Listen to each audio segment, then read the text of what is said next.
Welcome back. In this demonstration we are going to start the painting for our Neo-Impressionism style portrait. Remember the concept of visual mixing where you're going to use small dots, or we're going to maybe use just marks in my painting, of pure hue color to make the painting color. Okay, so in the area of our paintings we're going to see many different kinds of dots that will make up the picture. So for example, here's one of the examples that we looked at in class by Surratt, and you can see that like the green area here, he's got yellow and light blue and some green and some dark green and some light green and a bunch of different varieties of colors all dotted next to each other. Just like the hair here, he's got darker greens, darker blues, light blues, pinks, all sorts of different colors of dots together to create the overall effect. Just like Signat here, he has lots of different dots. Of course, he's making more marks or strokes of color, and they're closer in value, whereas these ones are not.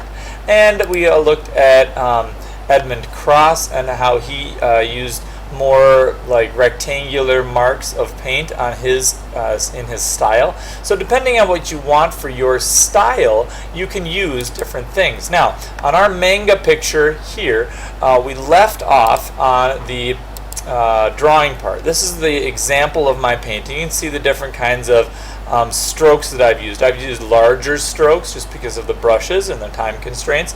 So here is your picture. We inked it in our last session, and you should have the following supplies: a big cup of water, an empty cup of water, you can kind of see it right there off the screen, a personal cup, and your palette with a palette paper, maybe a larger easel brush and a smaller brush to do some of your more detailed work. When you get started, you can use whatever colors you want. Really, I'm putting no restraints on this.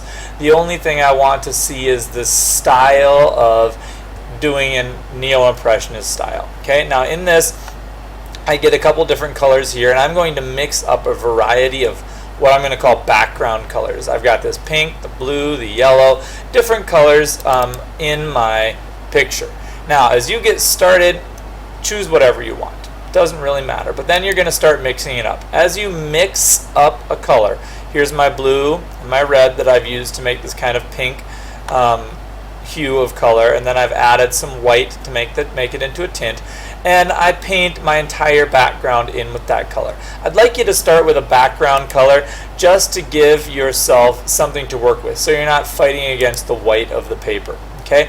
When you're painting this, of course, you're going to use good brush control. You're going to edge right around your lines. Being a 5th grader, I expect that you've got some good brush control. You've got a solid foundation of color mixing skills, and you're able to fill in the background to look something like this. You can notice how I've left some of these areas here fairly thin, so I can still see the permanent marker lines, but in some areas I kind of went over it just because I was filling in the background. Okay, now as I get started, I've mixed up a light blue tint that kind of is close to the background color of my painting. Now if you want to make larger strokes like this for your style, you can. If you'd like to make smaller strokes for your style, you can do that as well. Either way that you'd like your style to look, you can choose to do it that way. But I choose to make, for the background, larger strokes of color. So here's me getting started. You can see I'm holding my brush almost vertically, but you can hold your brush a little more horizontally. Notice I mix my colors really well here so that each of these strokes are going to be fairly the same color. So we don't have a lot of variety in like a bunch of different kinds of colors. I want you to have at least 4 different kinds of colors in your background, at least 4. So here I'm holding my brush a little differently, more like one would hold an easel brush if you're painting standing up. I don't care how you hold your brush as long as you're having good control. There's some more strokes I've put in the background and some more strokes I've put in the background there. You can see I started mixing this pink shade here, or tint, sorry, and I've started to overlap that inside of the other places where I have not yet painted. Okay, now in this next section here, I do the same thing, and I carry on with the coloring or the painting of my different colors. I've got that pink happening, I continue to use the pink and put that in. I continue by making another darker pink tint. I continue and I try to really overlap it and fill that area in. Now I'm kind of making a purplish color that almost matches my background, but it's just a little bit different. It's a little darker, it's a little warmer, and I start overlapping that into the areas that I have not yet completely filled. Okay, and so as I continue on, I just keep going and I keep overlapping and overlapping. By the end, you should really have the vast, like all of your area in the background finished. Your strokes should be kind of harmonious and have unity in the sense that all the strokes are looking the same, and yet when you stand back and kind of blur your vision, the color of the background is the color that you want it. But if you look closely, you can see all the little dots or little marks that you've made to make that background up.